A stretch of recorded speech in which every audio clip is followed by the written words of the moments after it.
at all.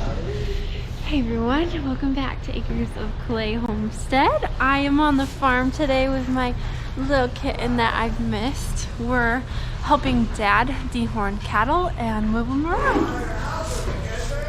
Yep, so she had the day off today, and Kevin asked her to come in and help him. She's here helping do some wrestling with some cows. We have some larger heifers that never got dehorned, and so we got to do that this afternoon. Takes a few people because they're not super friendly.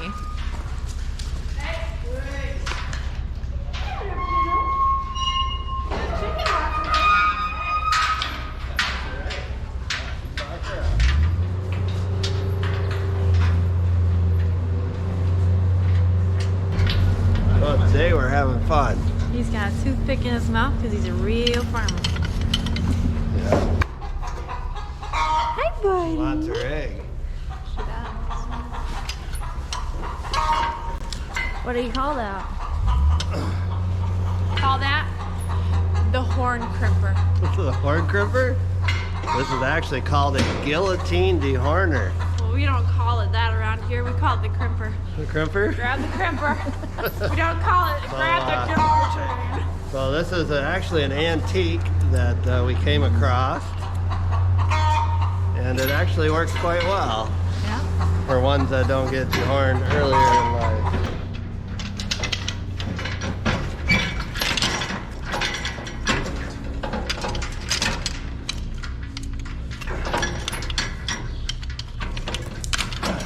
Like that.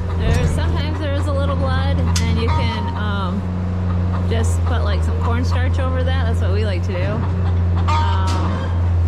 That's what Kenzie does. A little cayenne pepper with that. That helps stop any bleeding that may happen. Let her stand up will help. There might be a little bump. There should be. She's a bread. I can't. Oh, She's shortbread. So you might not be able to feel it quite so much. Get out of here. Whoa, what are you all doing? Lock the gate. Come on, I told you. Hey. They're all curious. This one's next.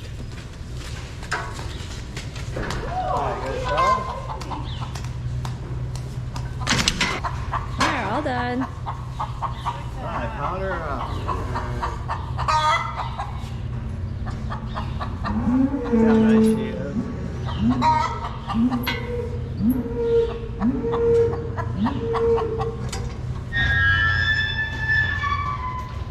So this one, oh, she's backing out, but we got her horns a while back, and that's kind of what it looks like. They just come out stub on the end, and they don't bother. Yep, just a blunt end. Back line. There you go. Come on.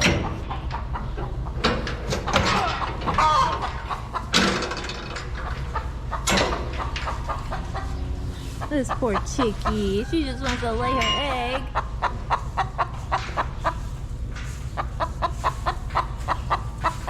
Go lay your egg.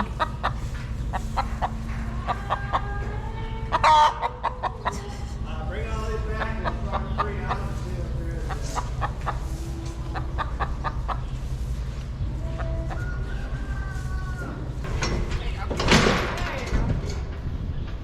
what working good today. Working good. Chicken's on her little nest.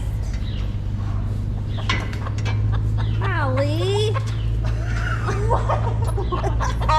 Here's another example of what we've done over the course of time. We bought that bull. There's a bull right there, that Jersey.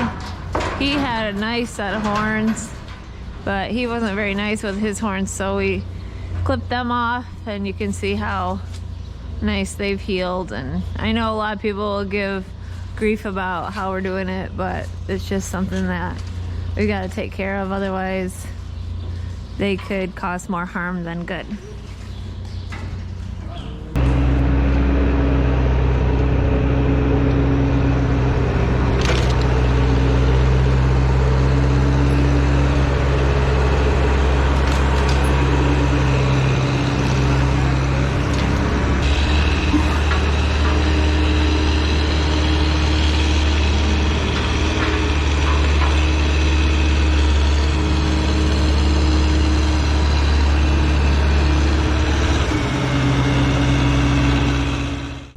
the garden area.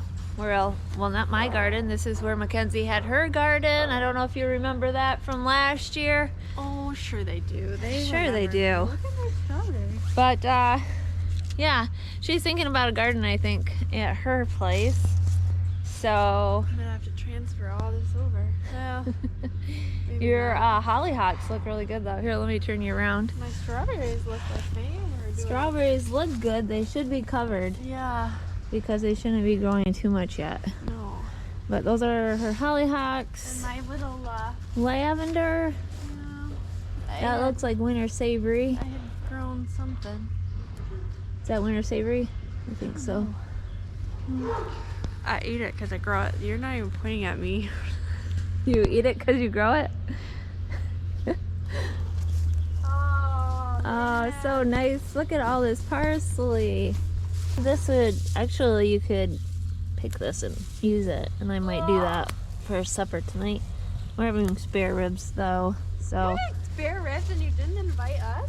Well, you know, I only thought enough for Dad and I since all of you guys are gonna be gone tonight. Look at what you got. That thing's massive. She needs to get these out of here. Oh, you need a shovel. around here. You should have a shovel. You know what? I think That those thing. little-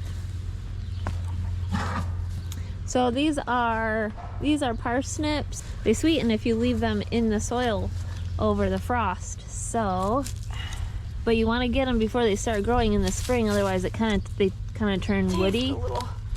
and get tough. This thing's massive though. You gotta get under it. Whoa.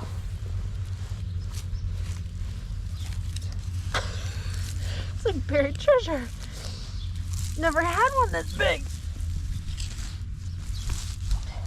This is what makes gardening I usually use just a all worth it. A spade. spade shovel. There it is. Oh yeah. That's a nice meal for you and Seth. Wow, fry them up in some butter. Ooh, you guys don't even know what you're missing if you don't eat that. Oh, there's a worm.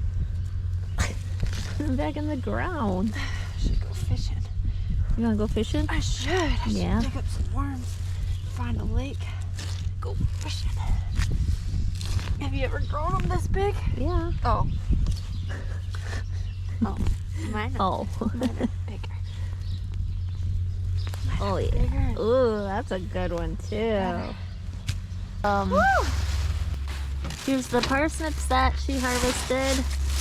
She's gonna take those home and eat them at her house. Yep. Do you want one? Nope, I have my own. Yeah. I Thanks need for helping today. some meat. You need meat too? Yeah, my All right. payment is now beef. When you work for cow farmers, you get cow in return. Ooh. This here is the Agco Challenger tractor. A lot of you have been asking about it because we haven't actually been using it for a little bit. We've been using the Massey for hauling manure, and then that tractor got stuck a while back and we had to use another Massey to pull it out because this one was sitting here in the shop looking like this. Yeah. So a lot of you guys are probably wondering what we're doing, but basically a year ago, or last spring, I think it's in a video, we had a hydraulic line blow under the cab. Yeah. So we decided, and we've got some big time wiring issues with it. We kind of fudged this together to get it to cooperate for a while. So we kind of decided this fall to just come in and kind of go through the whole thing. So it was a lot easier to take the cab off and kind of just going through each hose, because even like right here, you see these hoses.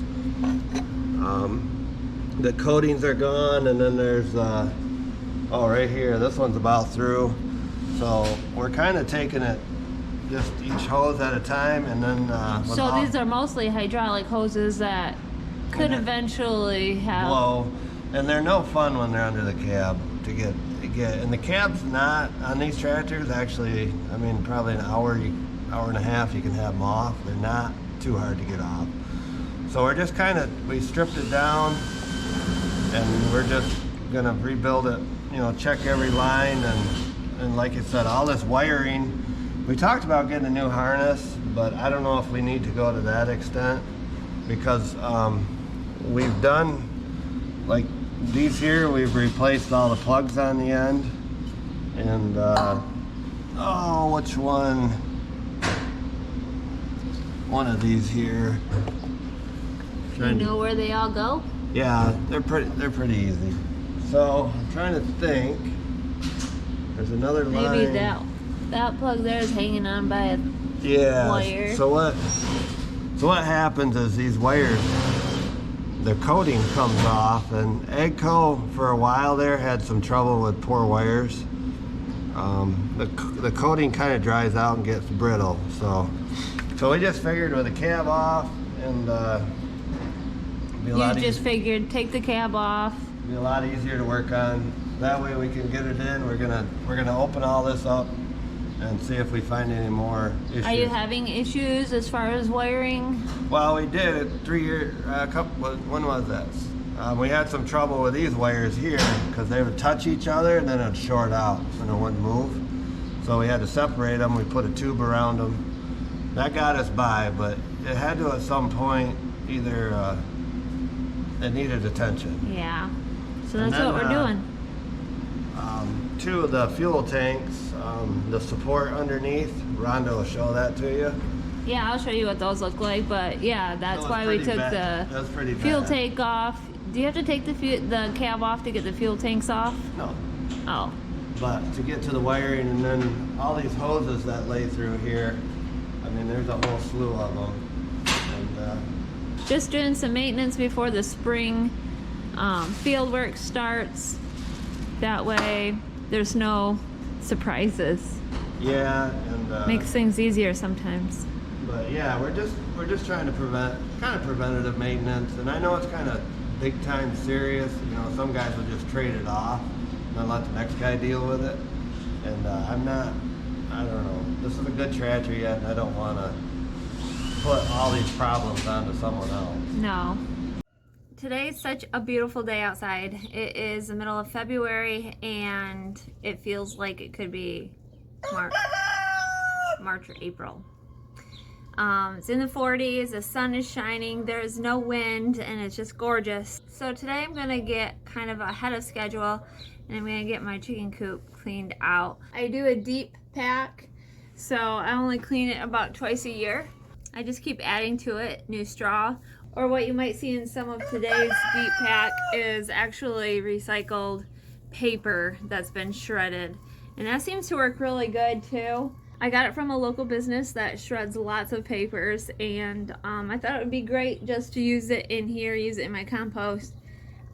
So gonna clean out this chicken coop, get it looking spiffy again, and I'm gonna put all of this manure onto my garden. So that's my project for this afternoon, or part of the afternoon.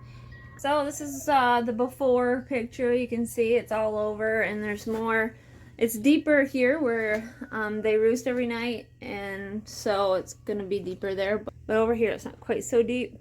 But I'm gonna get this all cleaned out, get their nesting boxes cleaned out, and these, I haven't been using these wall feeders this winter. I did for a little bit. I used actually just one of them. They've knocked one of them down, so I need to get this all readjusted and hung back up, and so that way we can use them again if I need to, if we do have another blizzard or anything where they don't like to go outside and eat. For right now they go, hi Pinto. Yeah, right now they're just going outside. They're free range, so they're everywhere around the farm right now. Some of them have come to visit me because I've been out here, so they're curious what I'm doing. I have this feeder here that I just put the grain in. That seems pretty good. I usually use that for the turkeys because otherwise I feel like they make a mess with their other feeder, which this is the feeder that, this is the other feeder that I've been using, but I don't have any feed in there right now. and so they just all been eating out there. I just sold my 2 tom turkeys, so I'm trying to get out of the turkey business, but I'll bring you over here in the garden area after we take a peek at Pinto. Yes, I know, you just love attention, don't you? Yeah, so let me take you over here a second. I'm doing a walk in the garden the other day and I noticed a whole nest of eggs here, and I see that she's starting to sit on them. I sold my tom turkeys yesterday and she was sitting on these a couple days ago. So the eggs that she's sitting on are definitely going to be fertile, but anything that's laid from now on are not going to be fertile. So we'll see if we get chicks out of this. I am not planning on raising turkeys this next season, just because I'm going to probably do more laying hens and meat birds, meat chickens, just because we prefer chicken over turkey. And here's a quick look at my garlic that's wanting to grow so badly. And I had to have the screen over it so that the chickens don't scratch in here. But this here, you see that? That's a garlic. I need to keep these things covered though. Anyway, so this whole bed is garlic. I have garlic in another bed, and I'll show you that in another video, probably when I do some garden cleaning, which I need to do as well. So I'm making a little bit of progress. These are the steps that they can walk up to get to the roost. And this is the roost. I wanted to have, when I designed this chicken coop, I wanted the roost to be able to fold up out of the way so that I could clean under it. And so that's what we did. We just put it on hinges, and then I have a latch hook up at the top that it just hooks to. And so that way I can easily clean under everything. Well, here we are. This is what it looks like before I put the straw down. I have the roost up, but most of the cobwebs are down now. And I'm going to put some straw in here, put some new straw in the beds, or in the boxes, and we're good to go. So while I was working at this, we had cows out. Some heifers had broke through the fence and gotten into the pastures where they shouldn't go, and it was so muddy. I got my boot stuck, so Kevin had to pull my boot out. But anyways, I got about 8 or 9 wheelbarrows of manure, chicken manure, that I've been putting on the garden, and that will kind of just soak in and let the rain and the snow help soak it in through the rest of the winter, and that'll be good. And I probably will clean this again later in the spring just to refresh it for the summer months. But final look here, I just put straw under the roost because most days they're not in here unless, of course, it's a blizzard or rain. So probably when they all come in tonight, they'll start scratching in this, and then it gets all over. So I just put a bunch under the roost for now, and then I refilled the boxes, and we should be good. Oh, and I fixed that thing too, so I can so now I can fill them up if I need to. But for now, we're just feeding them outside because it's nice out and everybody's outside most of the time anyways. And they're already right here. I put 1 wheelbarrow of the chicken compost there, and they're already scratching through it. So weird. Anyway, that's my project for today.